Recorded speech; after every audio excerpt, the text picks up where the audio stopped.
This is Revelation Response, a podcast where we talk about who God is, what He's done in our lives, and how we can't help but respond in worship. We want these episodes to be an encouragement, wherever you are in your faith journey, to pay attention to what God is saying to you and to consider how you might respond. Now, here's my conversation with Joe Blair. Hey, welcome back to the podcast. I'm Nate Sousa, and I've got a good friend on the show today, Joe Blair. Thanks for taking the time to do this today. And tell folks like who you are, what you do at Fellowship, and how long you've been there. Yeah, well, it's great to be here. Like you said, my name is Joe Blair. I am the production director at Fellowship, and I've been here on staff for 19 years. Started in 2003, actually the year that we opened the campus in Brentwood was the year that I started. I've got 4 wonderful kids, and my wife and I just celebrated 27 years of marriage last week. So, yeah, we've been in Nashville since 2001. So our kids have all grown up here and been at Fellowship attending actually since the Franklin High School days. So right from the beginning, basically. Yeah, from really early on. So I've been able to see it grow, and it felt like home from the first Sunday that we started attending. We never looked back. Yeah. I always tell people that you run the church. I don't know if that's good or bad, but you have this kind of role that's involved with every single ministry, it seems, helping with, we'll get into all this, but like visuals and just how things look and feel kind of all over the campus. Has that always been the role that you were in the whole time you were there? Yeah, it certainly has grown. And of course, back in the early days, there was a smaller staff, of course. So everyone kind of jumped in to areas that may not be on their employment application. Didn't sign up for this. Right. But do more. Everyone really did jump in. And as the church was growing, we just found more needs and opportunities to jump in. And I guess with my role, as it relates to Sunday, like you said, the environment and visuals and those things certainly apply there. But we saw there were also those needs in other ministries. And so some of that is almost in like a consulting role, like student ministries will come to me with an idea they have, and I'll just kind of, bounce things back and forth with them on what they could do, like for camp, if they want to have an illustration, how could we pull this off? And I'll just bring my ideas to that.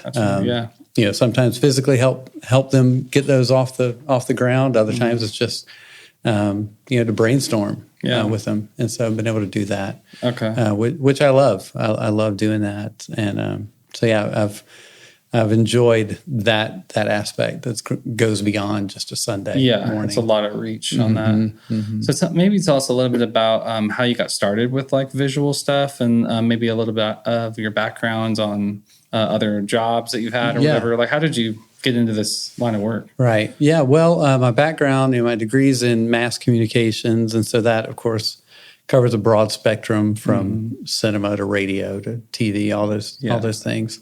But I started right out of college working for a Christian financial guy named Larry Burkett. He was based in Georgia. So worked with him for about 5.5 years. And in that role, what started happening was I started going out with Larry more on his speaking engagements and things like that, helping him with his media. Back then, the PowerPoint was, huge. And it was the tool of choice. And so doing that for him, he was a guest on several simulcasts, which, again, back then, the late 90s, early 2000s, was becoming big. And so as I was doing that with him, I guess my name kind of got out to Dave Ramsey, who he wanted to start doing simulcasts. And so he reached out to me, said, would you move to Nashville and start a simulcast department for me? Gotcha. So we did. So that happened in 2001, moved up here. That world really kind of pushed me into having to look at the big picture for that, because I was responsible for everything from the marketing side of it to the actual day of the live event, what's happening with the big satellite trucks we're bringing in, and working with the director for that, and cameras and lighting and everything. And of course, it's happening live, and it's being broadcast live. So there's no redos. There's no, let's try that again. Kind of like in church, Right. Once it starts, we're going. We're on a train. And having to, again, see the big picture and kind of have a handle on all that goes into that was what really helped me in this role. And so when the church hired me, again, because we were growing so much, they realized they needed production support. I was able to bring that into this role. Because with Sunday morning, there are a lot of elements happening, a lot of people involved, and all of them, need to happen at certain times and certain ways.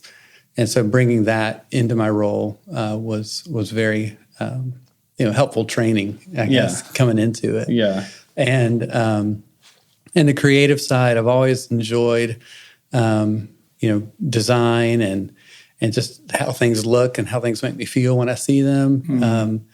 And even in my days back in Georgia, my wife and I were working with the youth ministry part-time while I worked for Leary. And so with that gave me a lot of kind of practice on making logos and T-shirts and all the stuff that you do for those. And so I enjoyed that. And so of course that's just grown in this. And of course with technology changing, there's so many more ways to display things and create things. And so just over the years, just been able to get my hands in a lot more areas to create. Yeah. So one of the things I love about you and your job is like how little I think about this stuff, So like as a songwriter, musician, the environment is like, I couldn't do that if I tried. I don't have that bone in my body where it's like I can look at a space and make it inviting or beautiful, or even like the stuff you did with parties or for like things that people walk into for like a little photo shoot or something. Always done with excellence. Always done just such an artistic way. And so maybe talk a little bit about with Revelation Response, we talk a lot about knowing God, who He is, His character, what He's done in our lives. We can't help but respond in worship, and so. We talked a little bit before about environments, how that plays into that equation. So talk a little bit about that. Like when someone walks into a space or when they see something visual, what does that do that like music doesn't do or spoken word wouldn't do? Yeah. Well, I think, each thing you mentioned there, music, the word, all that, they all play their part. And I think the visuals, what they do, for a good portion of the people is reinforce those other things.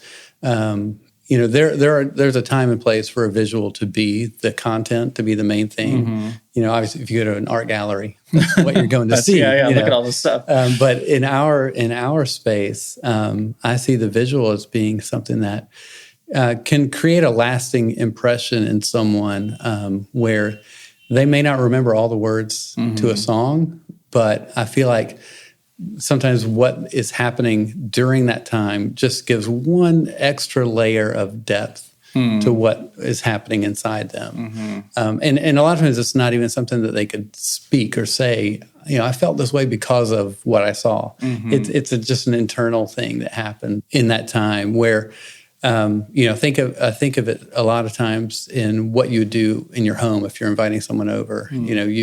What do? You obviously clean up, but you also, want to make sure that, it smells right. Things are in a certain place, or if there's something special that means something to you, you want it on display, And so in a lot of ways, it's that where they may not leave your home and say, oh, did you see that, little statue he had on the table there? But they would say, that was such an inviting home. I felt like I was at home there. And so you've created a space that made a lasting impression on them. Yeah. And it can help the engagement in your conversation or, in your friendship in that way. So it's that way for me with like our worship center. I want it when people walk in to feel like they're at home, but also feel like they are in a place that is going to lead them to the gospel, lead them to whatever the Spirit's speaking that morning. And it can be different for different people, but the space, I think, can really do something, again, that the words, can do on their own, but with other support from the visuals that'll just last in their minds. Yeah, one way we do this a lot is like the look on the stage, or you do a lot with lights. We're in a new John series right now where you've got these like columns that you made out of some magic that you do, and lit them in a certain way where they can go with the videos that we use or the backgrounds or whatever. And so I think of it like an arrangement, like we have a song, has a guitar on it, but then it can have bass, it can have drums, it can have synths, it can have all these things. The song's still the same, like it still says the same words or whatever, but it got this treatment that catches your ear and makes it interesting. So that's kind of how I think about, the stuff that's on the stage is it puts you in a mood. Like it creates a environment inside of you when you come in, and I know there's probably some science behind like some of the blues and some of the reds and the way that I don't get to see a lot of it because I'm standing up there. But if I watch like a stream or something, I'll go back and be like, oh, that's cool. Like that song had a hue to it. And then we made a transition there to the next song and the whole room changed. Like I didn't even notice it when we were up there. So is that all? You're just kind of following whatever you feel is right for the service and the moment and all that? Okay. Yeah, absolutely. Color and lighting, like you said, create a mood. And so I anything that goes on the screen, I don't ever want it just to be random. And just because it's there and you can click it doesn't mean you should. Rule number 1 from Joe Blair. Right, yeah. It always does. And so that's, during rehearsal, that's really what I'm thinking about is what is this doing inside of me? And then, kind of going to my library of, a tool bag and saying what fits that moment. Okay. I always try and change the kind of the palette of the visuals based on the series we're in. So I want that to always feel connected. And so, when I'm creating a look for a series and working with our designer on that, we'll start with kind of a mood board, and I'll start with, these colors are kind of what I feel in this. Like you said, for John, we're kind of in a blue feel, but others are a little more natural and tan and browns and orange. That's kind of where you start, and then once I have that kind of base for a series, then I start building up a library of visuals that tie to that, because I always want them to feel related and never disjointed or where did that come from? Because again, the visuals and the environment, I never want to be a distraction from what we're doing. I always want it just to enhance. If it's distracting, even in a good way, like that was such a cool thing, I don't want it to be a cool thing. You know what I mean? I want it to be a part of what is happening, the bigger picture. Like you said, they may not even be able to name what they felt or saw, but they felt and saw it, and so it was more subtle than that. Right. Yeah. And so as we're going through, as I'm listening to the songs, as you guys are playing, I'm feeling that. I'm trying to feel that. And sometimes it may even change in the moment. I may not do something that I thought I was going to do in rehearsal. Call an audible. It didn't feel right at the time. Yeah. Just like you might do. You might think, I need to add another tag to this at the end of the song. Whatever. Okay. So cool. It's very similar in that way. Okay. So look and feel of the room.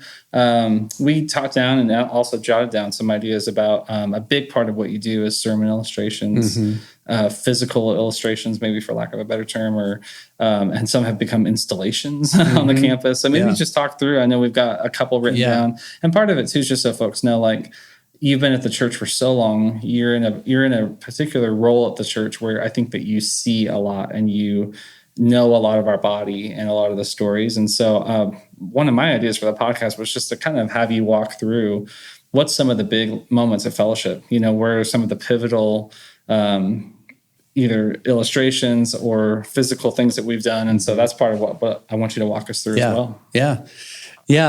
And the illustrations, working with, teaching pastors, Rob and Lloyd, we've been able to develop a level of trust there over the years, which is fantastic, where they trust me when they come with an idea and then just let me run with it. And so I love that, from the simplest illustration to, something that's a little more complex.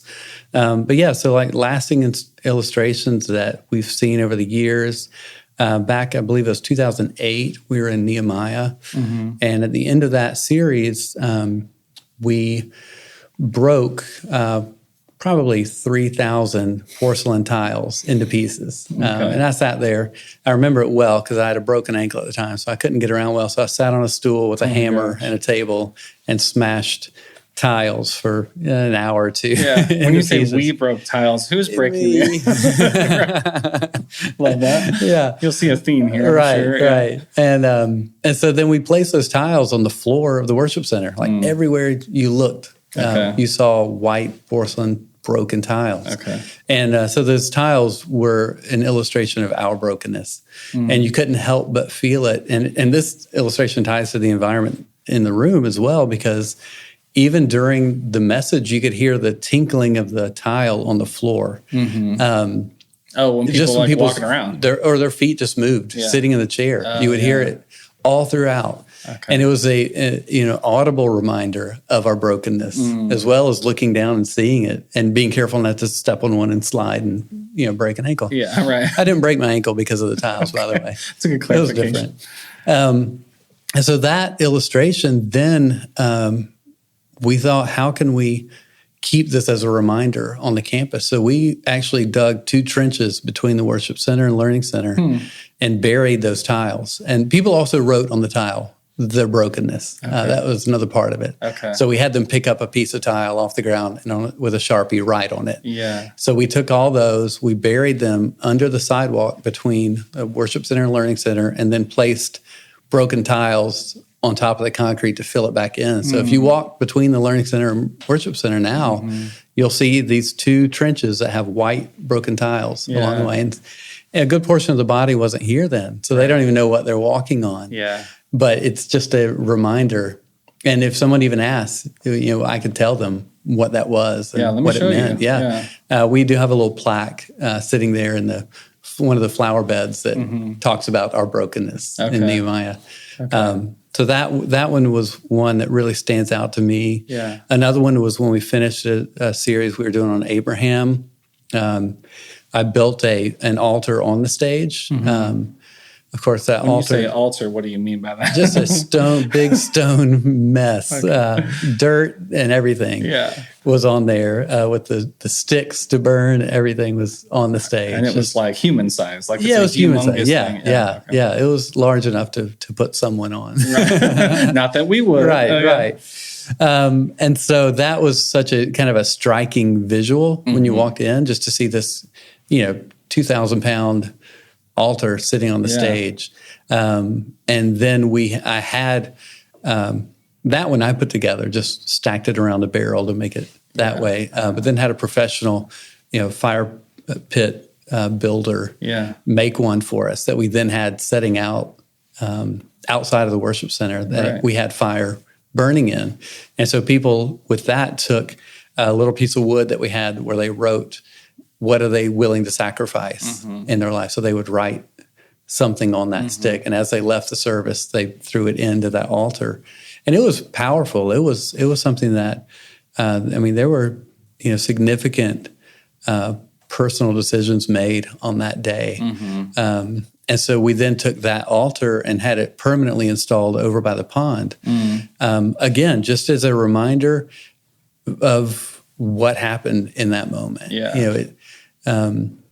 And then we've used that altar on Good Friday over the past several years, had it fire burning. We've used Easter Sunday morning for our sunrise service. We have that altar there. And it's just a fixture on our campus. It's a fixture of what God did in that moment, and just a visual way to be reminded of that.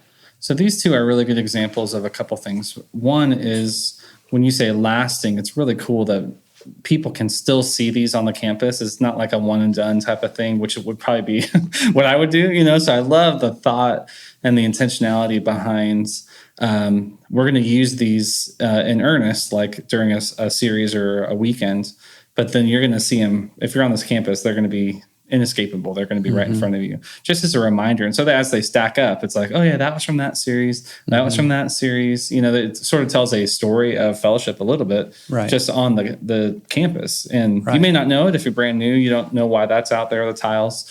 But what I do like is someone might tell you, like a longtime fellowship person might, oh, you know why that's there? Actually, it just leads to conversations and all that, which is super cool.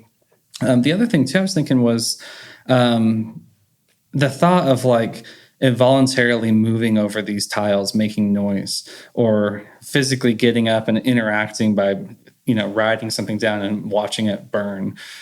That is now getting into some stuff that a message can't do. Like a message can lead you to that point, but there's so much to be said about even the psychology behind like physically moving or like physically touching something and how it sticks in your brain. That's so strong. And so that's just kind of a word for communicators and church people. Like make sure to like tap into even the smell of the fire pit going and walking up. That can, it gets like imprinted into your memory in a different way than just hearing someone say, oh, now you need to sacrifice your XYZ. Yeah. It's just different. Yeah. Well, and you talking about smell, that reminded me of another, way that we did that with the altar. Previously, we had a different altar, and I wanted it to feel like you were, in Israel walking into the temple, what that would have smelled like. And so I got some of that liquid smoke that you can get at the store. And I had a little Coleman stove back in the back of the worship center where I was boiling that. Oh, my gosh. And then I took that into spray bottles and walked around before people came in. I was spraying, a mist of liquid smoke all in the worship center. Just because I wanted it, again, to engage you and to it's five put senses. you in. Yeah. That's interesting. So smells are important. Right. Yeah, even when you had a bag of poop on stage, which is a totally different conversation. Yes. Also a lasting illustration. Okay, so those are some lasting illustrations. What's another, I guess, maybe bucket you think about when you think about illustrations that you've done? Yeah, I think, ways, we talk about different service elements that we have. There are, things that we put into the service order that, we'll do not every Sunday, but things that happen, on occasion. One, of course, is baptism. Okay. And we've been able to participate in some, amazing baptism stories. Every story is amazing because it's a story of God's, work in someone's life. And but times we've seen just, or been wowed by God in those. We had one service we did outside where we had right at 200 people baptized in one night. I mean, we had 4 of the baptism troughs up there on the stage, and it was just boom, boom, boom, just kept going and going and going. And it was just an amazing celebration. There was one not long ago where, the call was made to come right now and be baptized. Whether you're planning on it. Whether you're planning or not, because we had, people were planning on it. And I think it was Lloyd who said, "There's water." It's like what prevents you? Exactly. What prevents you? And so we had people in the service just walking backstage to be baptized. We had people watching on the live stream who got in their cars, drove to church, and said, "I want to be baptized." Yeah. And those services, it was amazing because the services just overlapped. People were coming into a service, and we're still baptizing from the previous service. Went super long and over. And yeah. But it was like, what's stopping you? We can do it right now. Yeah. If you put your faith in Christ, what's stopping you from being baptized? We have water. And that was powerful. And then just this past Easter, and you were involved in this as well. We had a young man come up to Rob Sweet after the Easter service, and he basically said that. He's like, "What's preventing me from being baptized right now?" And so Rob said, "I need to go talk to Joe Blair." Yeah. And so he's like, "What can we do?" We didn't have one of our baptismals full of water. Yeah. So we have a pond, and so we did. I went and found some, black shorts and a black shirt and some towels and got them dressed up. And you came out with a guitar and we sang, and just his family and friends were there, and walked out into that filthy pond. Yeah. And we didn't get in. We did not. I used a stick to poke at it to see how soft it was. But yeah, those are just, some of just like the engaging elements that we've had in the service. Another one, we call it Shoe Sunday.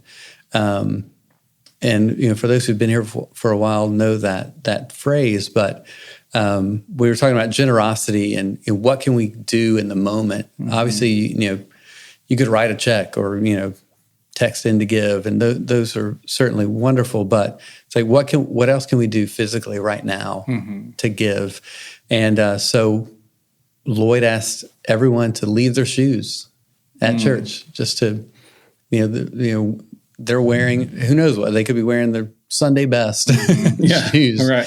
Or flip-flops, whatever they came in. But it was like, what are you willing to give right now? Are you willing to give something that is going to be uncomfortable? It's not going to be comfortable to leave without shoes or to go to a restaurant without shoes after with your family. Wasn't planning on this. But he called everyone just to leave their shoes and to see what happened in families walking out with sock feet or barefoot, kids, parents, everyone did it. We had a pile of shoes that then went to actually places that needed them. With some of our global partners, we have pictures of some of our staff putting those very shoes on to kids' feet who didn't have shoes. Yeah. So it was a moment where we were called to do something uncomfortable, but then seeing the fruit of that in real life. It wasn't just like, let's get everyone's shoes and we'll bag them up. And toss them in the trash. They went to fill a real need. And being able to see that it's lasting. It's something that sticks with you.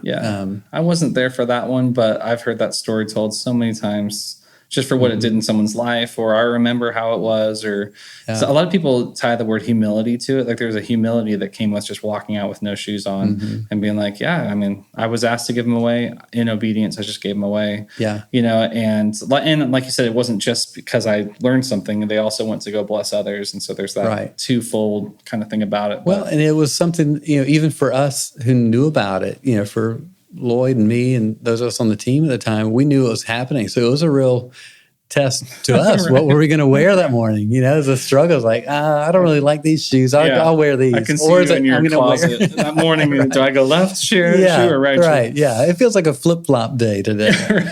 So it was for the entire body, it was just a meaningful time. Yeah, that's cool. Okay, let's keep trucking. So you've got we talked about the kind of the ongoing illustrations. What's another bucket that you would talk about with illustrations? Well, I think, a lot of times with, what I do, there are moments during the year like Easter, Christmas, where there's a lot that goes into those. And there are times when people will even say to me, remember that time you did this? Sometimes I have to think for a while to remember.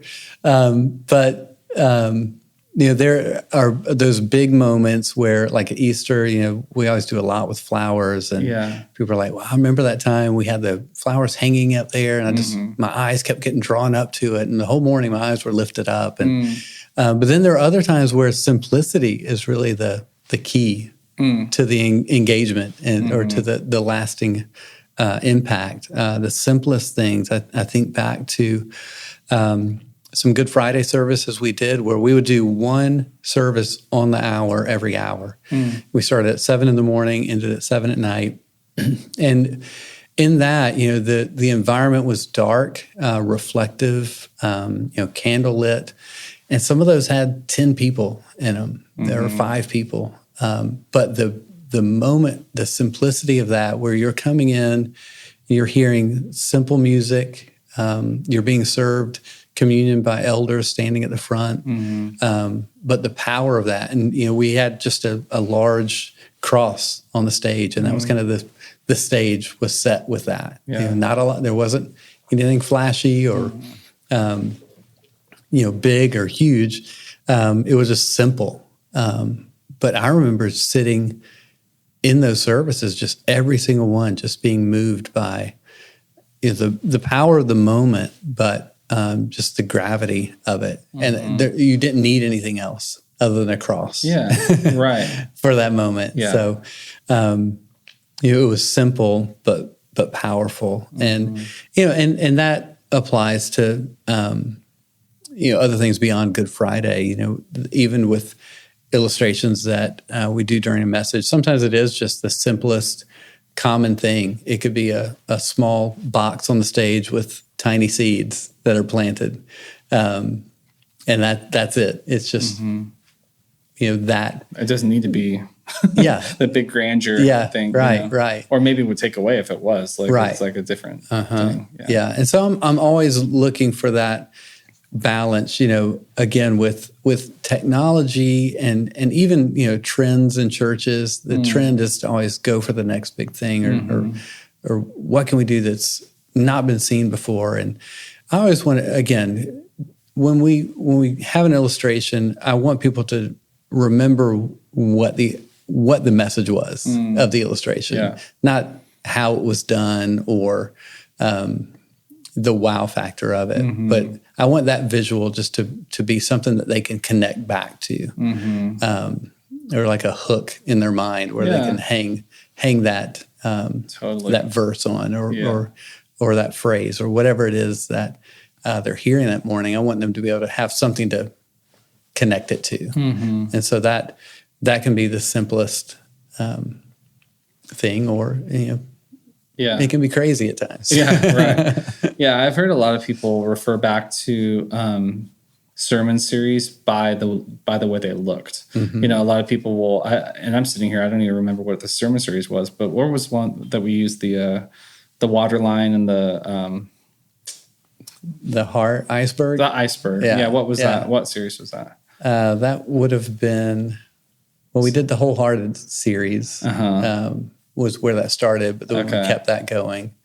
The iceberg was very memorable. Yeah. But again, very simple. Yeah. And people, it's almost like the first thing that they remember is what it looked like. And then that goes on to what it meant and what they may have written down or whatever. So the iceberg was, of course, like top 10% or whatever was visual, or you could see it, but really below the waterline, there's 90% that's stewing and all that stuff, And so I don't know if I would have remembered that if it was just taught to me with words.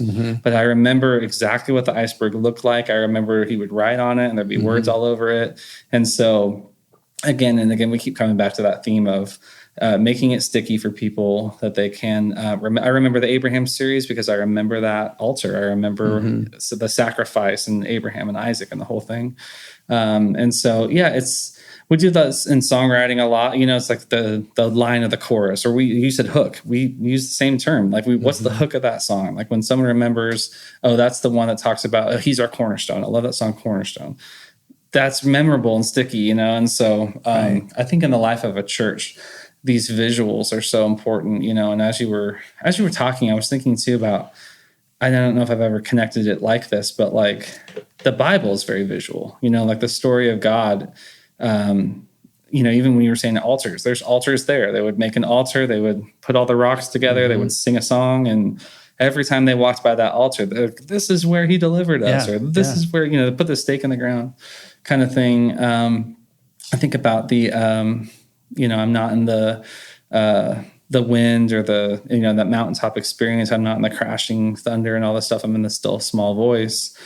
That's such a visually arresting passage because you can kind of see him like freaked out on this big mountain and all this stuff, and it's in this little whisper, so when you're talking about subtle things, I think there was a reason why it was in the whisper and not in this big, ornate deal, and even just the cross itself. One of the most impactful things I think I've seen at Fellowship is at the Good Friday service, when we write on the black paper, and that gets stuck to the cross. And so I remember the first time I saw that, I was like fighting back tears, like being like, okay, that's sin covering Jesus, you know, like he's on the cross.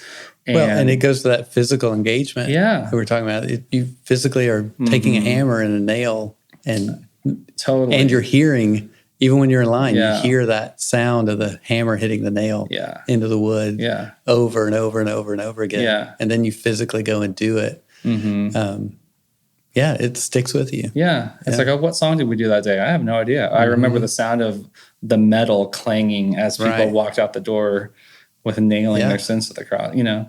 And then I didn't even know it was going to happen the first year. And I went to it and I was like, okay, that was awesome. And then Easter comes and it's all white paper. And I was like, dang, that's cool. You know, just to see like the transformation from Friday to Sunday. Yeah. I've heard that so many times, you know, like he was in the grave and then he rose again on Sunday. And that was but like to see my paper up there, where'd it go? All I see is white, clean, cleansed, holy, perfect, you know? And that's a visual that shows me the power of the cross and what Easter meant to us, you know? And so, I've just been so thankful to be a part of a church that is so strong on visuals and so strong on illustrations, you know? And you mentioned the partnership between Rob, Lloyd, and you.